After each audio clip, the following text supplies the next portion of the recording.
They're now cooking up yet another package they're going to call infrastructure, but it's going to be a Trojan horse that includes massive tax increases on Americans. They're going hard left. Senate Minority Leader Mitch McConnell with our program yesterday slamming this plan for a $3 trillion infrastructure bill. That comes after the nearly $2 trillion stimulus bill just passed by Democrats. Senator Joe Manchin says he can be on board this idea if you raise the corporate taxes to 25%.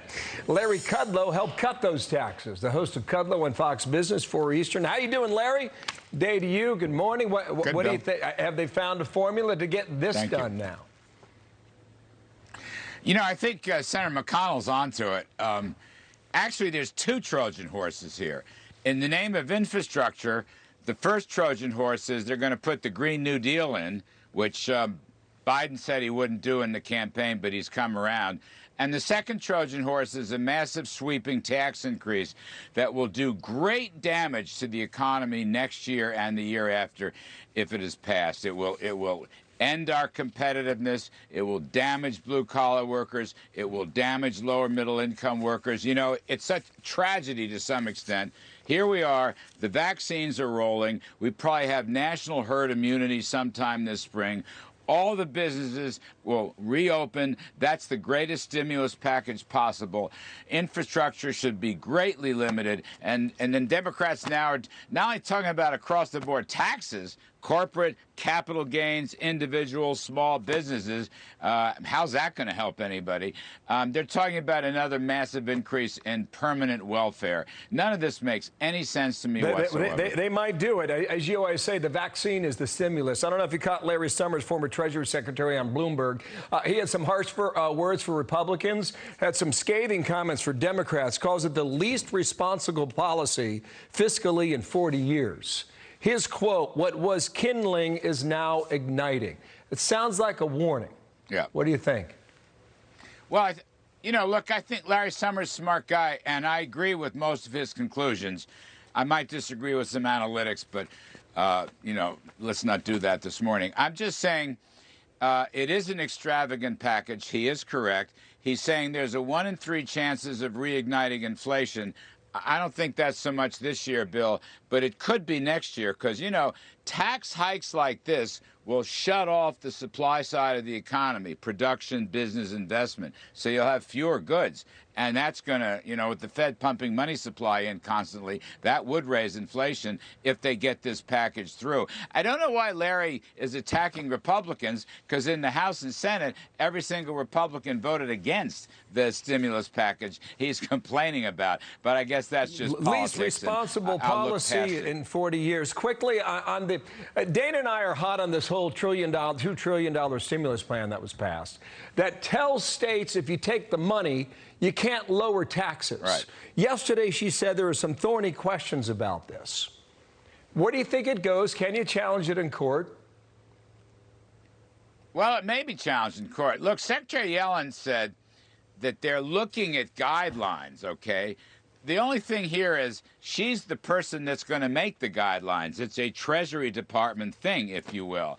And if they tell the states that even non-COVID money couldn't be used for lower taxes, I think that's nuts. I think that violates the 10th Amendment. I think it will be successfully challenged in court. I don't get that at all. I think but don't dodge it. She's saying, well, we're looking for guidance. She's the person that makes the guidance, for heaven's sakes. So this is going to be totally political, Bill. This is a package that will damage growth in the next couple of years. Not this year, but in the next couple of years. It will hurt middle-class, blue-collar workers, lower-income workers, make the United States far less competitive. It'll slaughter energy, fossil fuels, and it'll slaughter small businesses. It's just an awful package, the one we're looking at next. See you at 4 o'clock on Fox Business. Thank you, Larry. Larry Kudlow, check him out. Thank you. A lot of people think it's half-baked. We'll see whether or not they're onto something. Well, we really want to talk to the governor of West Virginia because they have a tax cut plan to stimulate the economy, but now they would be told you can't do that, which seems wrong when now they're trying to tell us that the COVID relief bill was to stimulate the economy. You see? I see it. Follow? All right. Let's get to this now. Fox News alert. There's a new battle in the House over a single congressional seat. Why Republicans are warning Democrats not to interfere with the voters' decision, plus migrants pouring across the southern border where the wall did not get finished. So is the Biden administration doing anything to keep Americans living there safe? Can't wait for this one. We're going to talk to a rancher at the border in the next hour, and then check out this lineup. You know these people. We'll focus on this Iowa seat moves from Capitol Hill to Iowa today. GOP Iowa Governor Kim Reynolds holds a press conference as Democrats investigate whether to remove Marionette Miller Meeks. Democrats could be playing with fire. Oh, of course it's risky. The Republicans are already ginning up, and, the national Republicans are already ginning up ads and raising money on this to target any moderate Democrats in swing districts that might vote to unseat Ms. Miller Meeks. The House has only expelled 5 members in history. It takes a 2/3 vote. All expulsions were tied to criminal conduct or siding with the Confederacy. But House Speaker Nancy Pelosi swung the door open to possibly flipping the seat. Some conservative Democrats now oppose removing Miller Meeks, and that could work to their political advantage as they use the Speaker as a foil. Bill? Wow, Chad, something to watch. Chad Pergam on the Hill. Thank you, Chad. Paying attention to that. Fox News alert now. The man accused of the deadly rampage at a Colorado supermarket is expected to make his first court appearance just minutes from now to hear the charges he faces as his rights as a defendant. Welcome to a brand new hour of America's Newsroom. I'm Dana Perino. And I'm Bill Hemmer. Good morning to you, Dana. Ahmed Alissa has been jailed since his arrest inside the King supermarket in Boulder on Monday. He's charged with 10 counts of first-degree murder, 1 charge of attempted murder. Jeff Paul leads our coverage this hour live in Boulder. Jeff, what will happen in a few moments now? Well, Bill, most importantly, this will be the first time we see the suspected shooter since police arrested him for shooting and killing 10 people here at this grocery store. We're not expecting any new details in the case or for the suspect to even enter a plea. This is purely a formality of the judicial process. Ahmed Alissa will hear the charges he's facing, 10 counts of first-degree murder. He'll also be read his rights. It's a crucial step in the investigation, but for the Boulder community, their focus is still on the victims. Hundreds gathered for a candlelight vigil and at times standing in silence to mourn the loss. The uncle for one of the victims, 25-year-old Ricky Old, says losing her creates a hole in their family that will never be filled. And then her life was cut short, unfortunately, by the events the other day.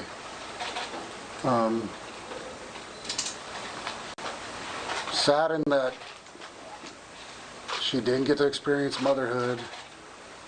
She didn't get to experience marriage. She was 25 years old. That court appearance for the suspect gets underway in about 14 minutes. Bill? Jeff, are there cameras in that courtroom or no?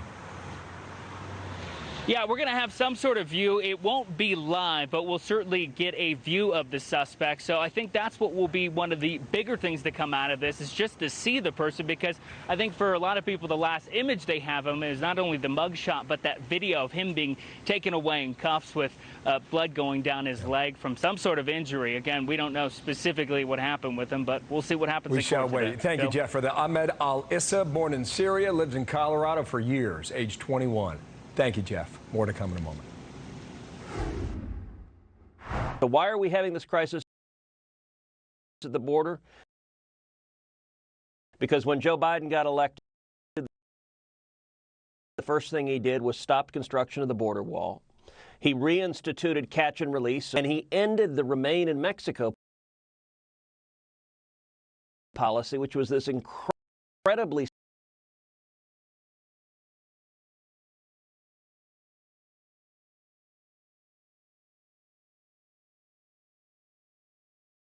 So why are we having this crisis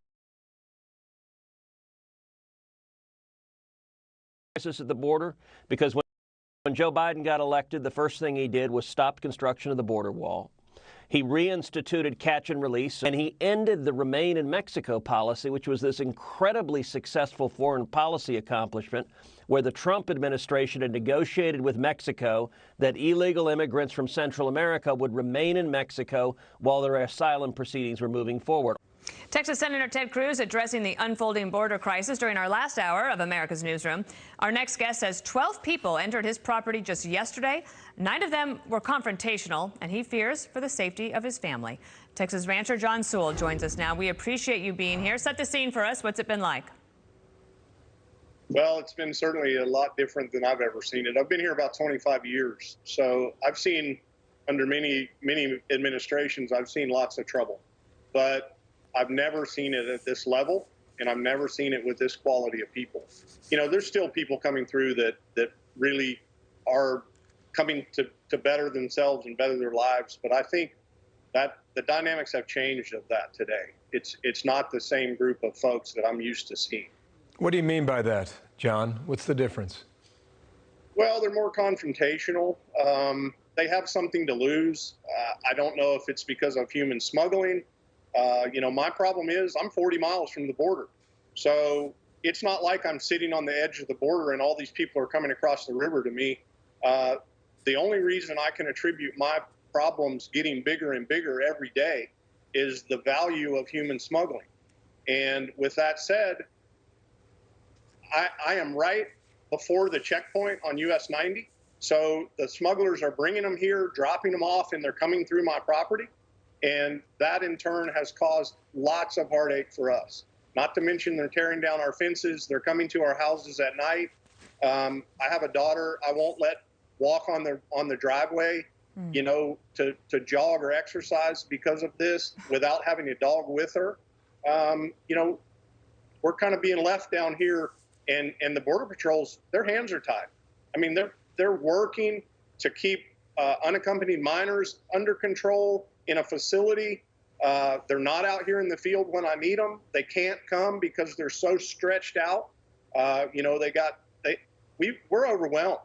I mean, we've been thrown to the wolves here as far as I'm concerned. John, is that one of the reasons that you're speaking out today and coming on television? I'm assuming that as a rancher that you like to keep to yourself, get your work done, enjoy your outdoor life, and have a good life there with your family. And you decided to come on television today. Why? Well, I've been watching the media just as everyone else has, and it's portraying a way different picture than what we're having. You know, we're seeing things of people touring facilities that look like everything's in order, so on and so forth.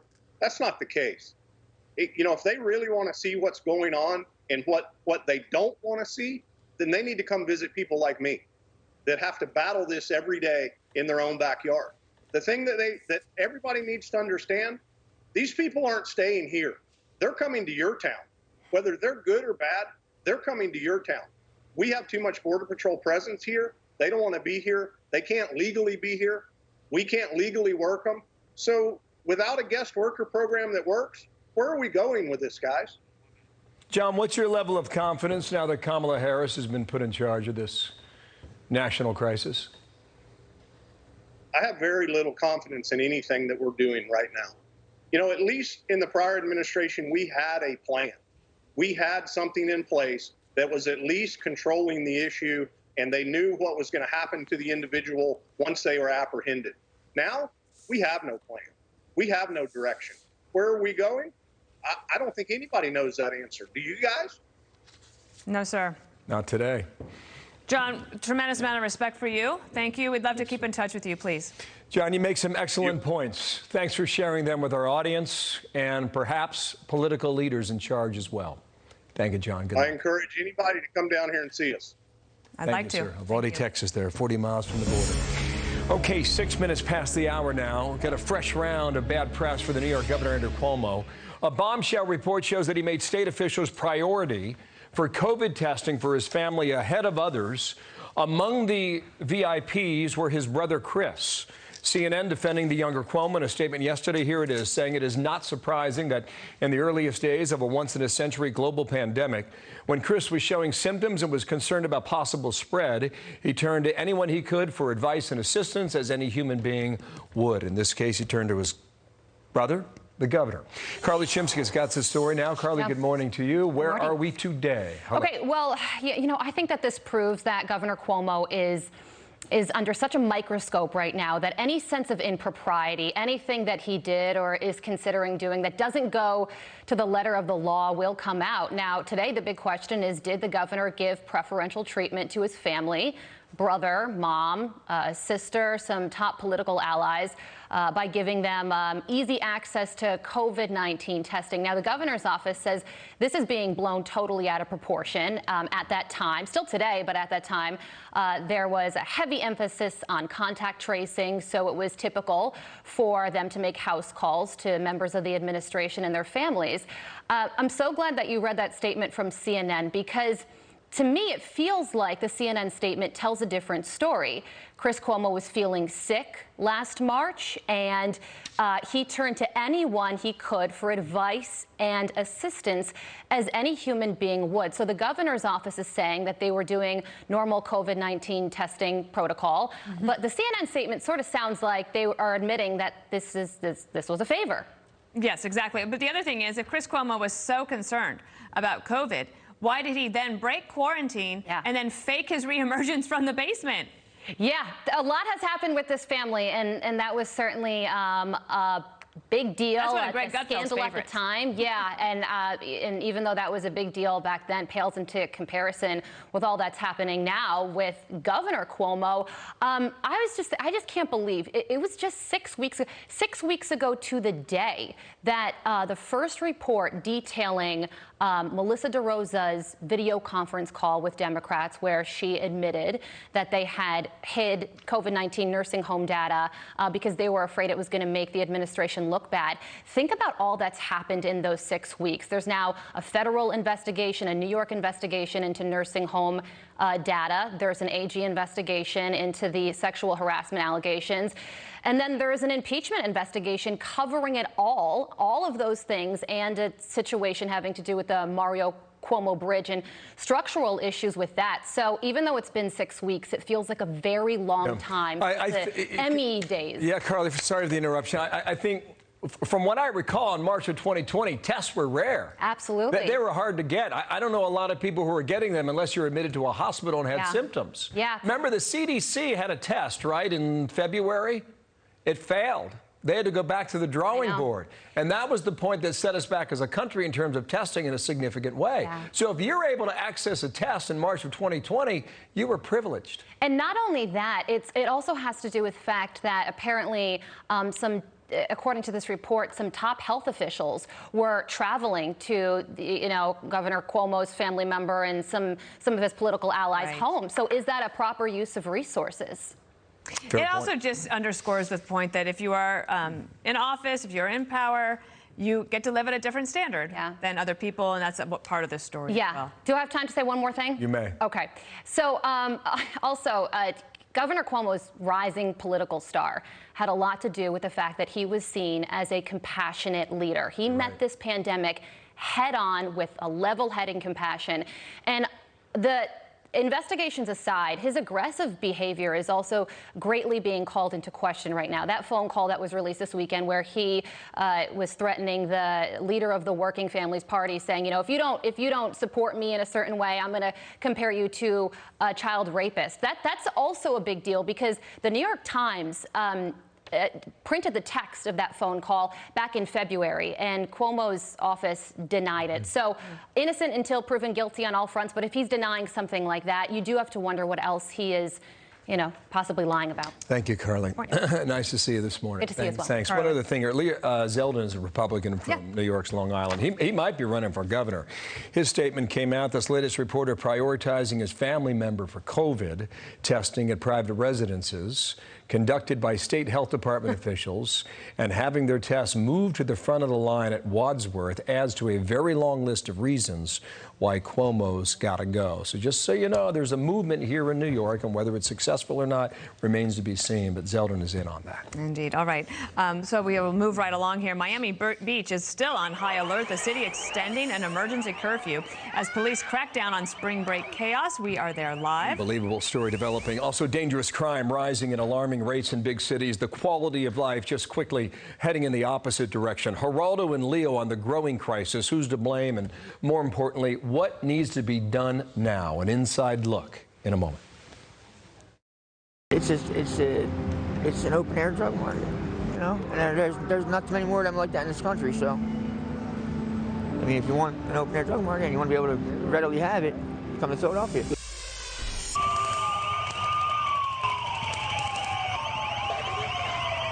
Miami Beach police cracking down on rowdy spring breakers with a state of emergency curfew resuming at 8 o'clock tonight. The crowd this year has been largely African-American, and black leaders are accusing city officials of using an unusually heavy hand in trying to keep the peace. Phil Keating is live in Miami Beach. And Phil, you have new video of the police spotting and then arresting a rape suspect? Yeah, and he could be a murder suspect as well, or actually he is a murder suspect. He could eventually be charged with murder. I've got to say the last 3 nights have been very calm, no issues at all.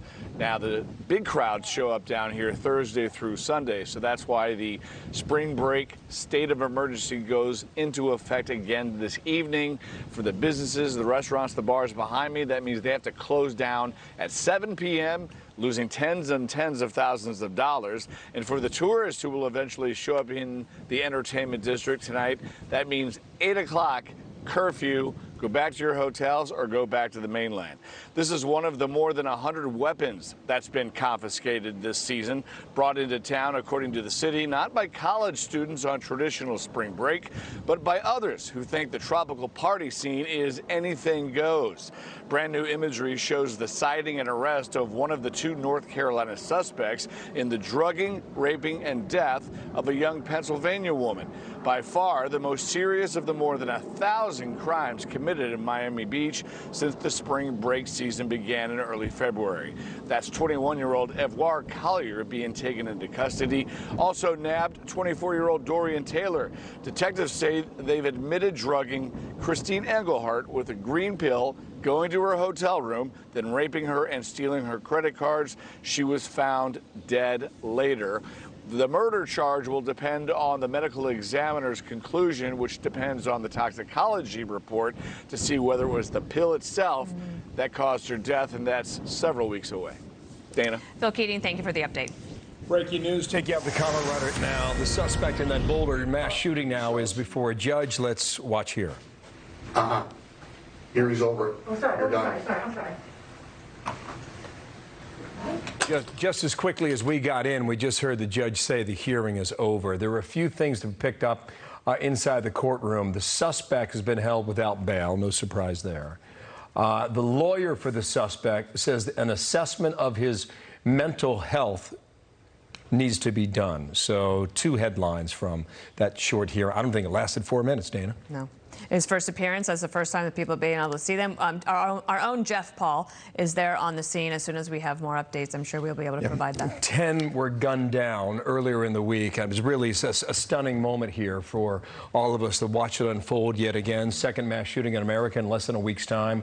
What happened in Boulder has left that community stunned. When you think about Aurora, you think about Columbine and all the others surrounding a state that you know all too well. Yeah, indeed. A lot of grief going on, and also in Georgia when 8 souls were murdered in that one as well. So we'll get you some headlines from inside the courtroom. In the meantime, we've got this story here, another stunner. Violent crime and drug addiction out of control in large cities across America. Our Lawrence Jones went to Philadelphia for a stunning look at one neighborhood. It's dubbed the new Skid Row. Here's what he saw. Philadelphia County has the highest overdose rate of any of the 10 most populous counties in America. And in 2019, the highest number of overdoses were right here in Kensington. So describe, what do you see when you come down here? Drug infestation, needles. It's a shame. It's a shame. It's like you're afraid to walk past them to get in the building because they're holding needles and they're falling over. What type of drugs? Anything you want. Heroin, cocaine. I've been to most of all the major cities that are being impacted by this drug crisis, this homeless crisis, and I've never seen anything like this in my life. Needles everywhere, capsules everywhere, people picking up needles to reuse, fires, fights. It is truly a crisis, and the sad part about all of this is not just at night. This is in broad daylight. People shooting up in broad daylight while children and families are walking the street. This is what they see. It's not just Philadelphia. Geraldo Rivera, Fox News correspondent at large, and Leo Terrell, civil rights attorney and Fox News contributor. Leo, what are we going to do about this? I'll tell you, Bill, this is 50 years of Democratic rule. Let's be very clear. This is a blowback in the aftermath of the summer riots last year. Democratic mayors, Democratic governors, and we have a president in the White House that have drawn no attention to this Democratic city. If I was at that press conference today, I would say, Mr. President, what have you done to help these Democratic cities that have been burned and have a drug-infested problem? And more importantly, Mr. President, why are you giving money, hotel rooms to illegal aliens and not addressing these Democratic cities? It is a shameful indictment against Democratic leadership in these cities for the last 45 years. Nothing is being done, Bill, and everyone in this country knows it. I talked to Lawrence a bit earlier today. He says it's been going on, Geraldo, for 5 or 6 years. He says a lot of young people there. They pick up every morning the needles and the trash. To Leo's point, what do you say? Well, first of all, kudos to Lawrence Jones for taking our cameras to the inner city, taking them to what is known notoriously as the Walmart of heroin abuse there in Kensington. Is the largest open-air drug market probably in the entire country. Almost 1,000 overdose deaths coming out of Philly just last year. It is a crisis, Bill. It's horrible. I agree in part with Leo's point. I think some of the fentanyl, particularly the potent heroin synthetic, is coming across the southern border. The cartels are running it. Sometimes it's manufactured in Mexico, oftentimes in China, but it goes through the southern border into the United States in every community. Kensington is notorious because it's out there. It's in your face. It is, a horrible open wound. And how you fix it, and part of the problem is COVID has disrupted services. You have no, there's no addiction services anymore. COVID cable, apologize for the interruption here. Sometimes it's hard to talk over each other. You're right to tie this to the border because so many of those illegal drugs come from that way. Here's a store owner there in that same neighborhood. They're hurting too. Watch. You think this climate is destroying business? Yes. Yes. Very much so. What is city council doing? The mayor, what are they doing? It's a shame to say, nothing. Here's your violent crime as well. LA's up 93%, Philly's up 49%, New York City's up 42%, Atlanta's up 43%. Leo. I mean, I just asked Geraldo, good summary of what we all know. There's crime, there's drugs, a blowback from the summer riots. Geraldo, 50 years of Democratic rule. Can't you on TV today condemn Democratic leadership? It does not work. It's a failure. And remember, last year, President Trump tried to get help in there. They refused it. Biden has not done anything. Why don't you just acknowledge a Democratic failure in these Democratic cities? Geraldo? Because it's much too parochial to take that view, Leo. I have been working now with my brother Craig on a 4-hour special of drug use across this country. It is in every county in the country. I mean, particularly, Dayton and Baltimore and Philadelphia, the inner cities, do suffer more egregiously percentage-wise. But this is a national epidemic, and part of the problem. Point the finger at somebody. I interrupted Bill, but part of the problem is COVID treatment has interrupted everything. Go ahead, Leo.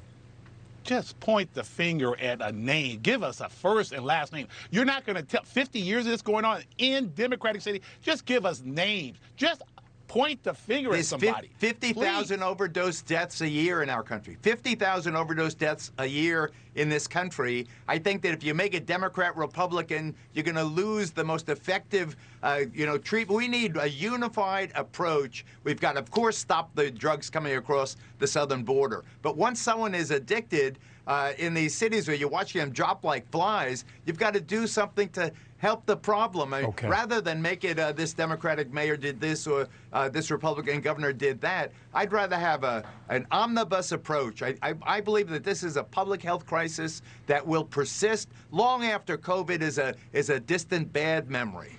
Geraldo and Leo, thank you. But again, I'll remind you, Lawrence said it's been going on for 5 or 6 years, and that predates COVID. Gentlemen, to both of you, thank you. Want to see more of Lawrence's report? Check it out online right now. I talked to Lawrence this morning as well. Of course, we were very taken by the report, so I think we're all reaching out. One of the things he told me is that one of the people there that was a drug addict said, please don't give me money, just give me food. If you give me money, I'm just going to get high. Wow. reality. Yeah, indeed.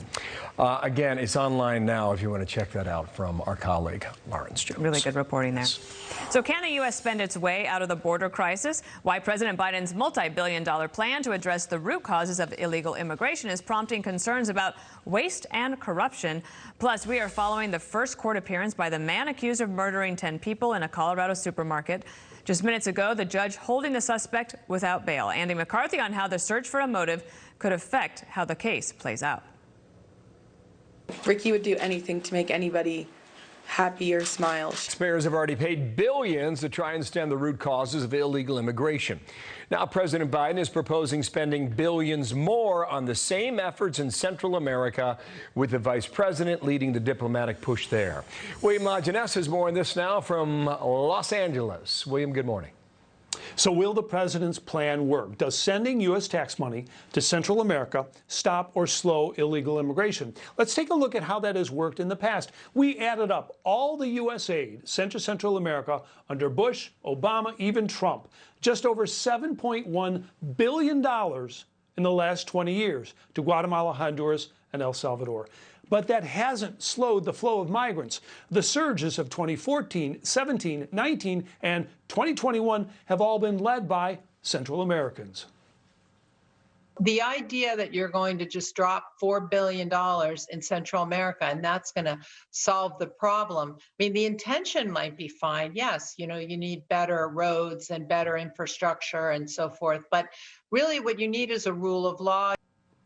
So U.S. aid is generally broken into 4 categories: drug control, economic growth, human rights, and justice reform. But the GAO found these programs plagued by sloppy accounting, poor attendance, and waste. Another problem, corruption. Officials and NGOs take money off the top. Half these populations live below the poverty line, and 20% of the region's GDP comes from U.S. remittances. So for most, the reward of working here outweighs staying there. Then consider, Bill, how criminal organizations can plow their smuggling profits into payoffs and bribes. The bottom line is we're going to see a very different strategy. President Trump used tough border measures to discourage migrants. Biden is going to try in-country processing and U.S. aid to address the root cause of that migration. It takes time to get all that done. We'll see how it goes. William, on that from L.A. Thank you. Nice to see you.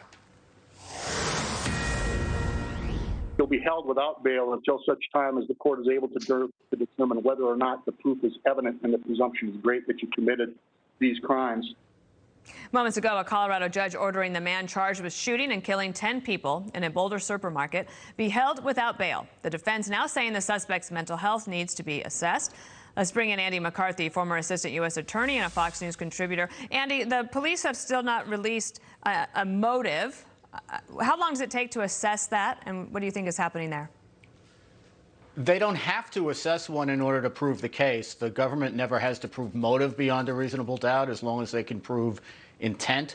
So there could be a lot of debate about motive, although I think, Dana, if they're going to do analysis of his mental condition, we'll probably hear a lot more about the influences on him. There's a lot of information that he seems to have been disturbed and had significant anger management issues. There's also a potential overlay of radical Islam, but we just don't know enough about that yet to make a conclusion about it. So he's going to be held without bail. That just decided a few moments ago by the judge. You think there could be a long time before there's resolution? Yeah, for sure, because, you know, for one thing, Dana, in any case where the mental state of an accused is an issue, it really becomes 2 issues. Number one, there's the issue of, was he so impaired that he can't be held responsible for what he did? And it should be obvious, but in these cases, what happened and who did it is usually not in dispute. It's all about the mental state. And the other thing is, even if he is found to have been aware enough to be responsible for his actions, the defense usually argues that he's too impaired to materially help the presentation of his defense, which also complicates things. So there's that another takes a angle long time here to in resolve. Colorado. Excuse me. There's another angle here in Colorado, and that is that last year, Governor Polis signed a bill that was sent to him by the state legislature to end the death penalty. We had him on the show yesterday. Take a listen. I'm fine with having a death penalty if it's applied equally. We had the Aurora Theater shooting perpetrator. He killed 12 people. The jury didn't give him the death penalty. And we had people that killed 1 or 2 people that were getting the death penalty on death row. So it didn't make any sense. This guy probably wouldn't have gotten the death penalty. How does this play into the whole trial going forward? Yeah. There's a lot of policy arguments on both sides on the death penalty, and that in and of itself could be a whole morass. But as a practical matter in the case, what it does is it takes a potential ultimate penalty off the table as far as the plea negotiations are concerned. So sometimes in these cases you see the death penalty is withdrawn to get the guy to plead guilty to life without parole. Here, there's no such incentive, which complicates the plea negotiations and makes a trial more likely, because what's his incentive to plead guilty?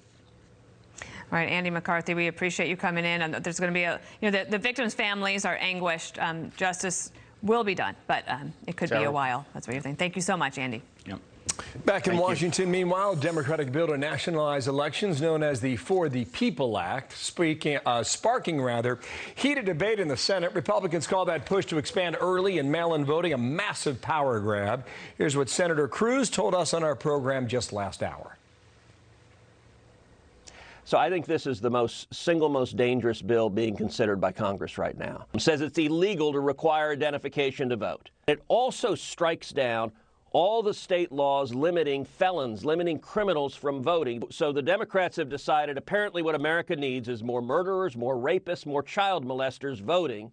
And they've made the very cynical decision that millions of illegal immigrants and millions of criminals voting is going to benefit Democrats. So Democrats argue that bill would fight voter suppression and improve election integrity. So we'll see where it goes. Important point here. This doesn't deal with monetary issues. So you would need technically 60 votes in the Senate to pass this, unless you have filibuster reform, in which that is the thing. And Senator Gillibrand today was interviewed this morning. She's, of course, New York senator. She said she's all for ending the filibuster. She said, but my party is not there yet. And yet being the operative word, so we'll see. So folks in the South once again bracing for dangerous weather just days after a series of tornadoes ripped through the region. We'll show you who's in the risk area next. Plus, tech executives from Facebook, Google, and Twitter taking on lawmakers on Capitol Hill today. Millions of people in the South bracing for severe weather. Strong storms, hail, and even tornadoes now threatening some places that were hit just last week with trippers. There's a new Pentagon panel set to examine sexual assault in the military. 10 of the 13 members are women and include a range of experts. FEMA reimbursing families for funerals of loved ones who died from COVID-19 last year. It will pay for expenses of up to $9,000 per funeral. And for more information on these and other stories, just download the Fox News app, scan the QR code on your screen, or go to foxnews.com/apps.